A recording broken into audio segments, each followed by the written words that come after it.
Hi friends, मुठ्ठल Joshi. या व्हिडिओमध्ये आपण जिल्हा व सत्र न्यायालयामधील शिपाई पदाचा कट ऑफ किती लागू शकतो या संदर्भात माहिती पाहणार आहोत. आणि मुलांचा मी पोल घेतलेला आहे माझ्या विठ्ठल जोशी या टेलिग्राम चॅनलवर. तर त्या पोलच्या आधारेच आपण हा शिपाई पदाचा कट ऑफ पाहणार आहोत. या व्हिडिओला सर्वांनी लाईक करा, शेअर करा आणि Vitthal Joshi YouTube channel subscribe करा. आणि अजून एक सांगायचं आहे की तुम्हालाही कोणाला त्या पोलमध्ये सहभागी व्हायचं असेल तर विठ्ठल जोशी हे टेलिग्राम चॅनल जॉईन करा. त्या ठिकाणी पोल आहे आणि तुम्हाला कोणत्या रेंजमध्ये मार्क्स मिळालेले आहेत ते तुम्ही सांगू शकता. जर तुम्हाला जिल्हा परिषदेमधील आरोग्य शेवटच्या तांत्रिक 40 प्रश्नांची तयारी करायची असेल तर प्ले स्टोअरवरून विठ्ठल जोशी ॲप डाउनलोड करा आणि आरोग्य शेवट तांत्रिक प्रश्न ई बुक विकत घ्या. तर या ठिकाणी पहा, विठ्ठल जोशी या टेलिग्राम चॅनलवर मी पोल घेतला होता कालच की जिल्हा न्यायालय शिपाईसाठी तुमचा स्कोर किती आला आहे. त्याच्यामध्ये रेंज दिली होती 25 ते 30, 20 ते 25, 15 ते 20 आणि 10 ते 15. आता या ठिकाणी लक्षात ठेवा, एकूण वोटिंग झालेलं आहे 4182. म्हणजे एकूण 4182 विद्यार्थ्यांनी आपलं या ठिकाणी गुणांची माहिती दिलेली आहे आणि विद्यार्थ्यांनी प्रामाणिकपणे आपल्या गुणांची माहिती दिलेली आहे. यावर विश्वास ठेवूनच ही माहिती मी तुम्हाला सांगत आहे.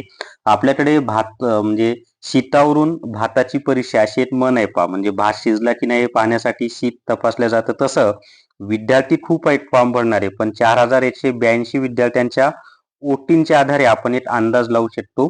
तर या ठिकाणी पहा, 25 ते 30 मार्क्स मिळालेले विद्यार्थी 16% आहेत. त्याच्यानंतर 20 ते 25 मार्क्स मिळालेले विद्यार्थी 27% आहेत. 15 ते 20 मार्क्स मिळालेले विद्यार्थी 36% आहेत आणि 10 ते 15 मार्क्स मिळालेले विद्यार्थी 21% आहेत. आता या सर्वांचा विचार करता माझं स्वतःचं मत असं आहे की जिल्हा न्यायालयातील शिपाई किंवा हमाल या पदासाठी ज्यांनी अर्ज केलेले आहेत ते 30 गुणांची परीक्षा होती आणि 1.7 याप्रमाणे विद्यार्थ्यांना स्वच्छता व क्रियाशीलता चाचणीसाठी बोलावलं जाणार आहे. म्हणजे एका जागेसाठी 7 विद्यार्थ्यांना.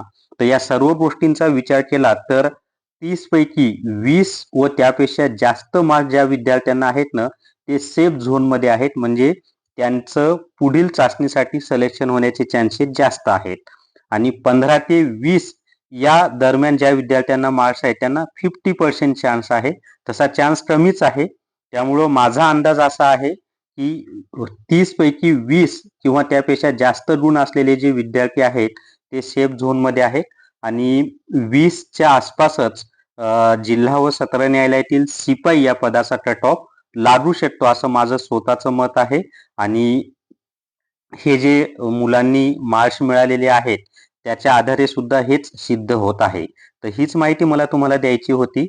या व्हिडिओला सर्वांनी लाईक करा, शेअर करा आणि Vitthal Joshi YouTube channel subscribe करा. तसंच लिपिक पदाचा सुद्धा मी असाच पोल घेतलेला आहे, त्याचा सेपरेट व्हिडिओ आजच दुपारी तुम्हाला मिळून जाईल.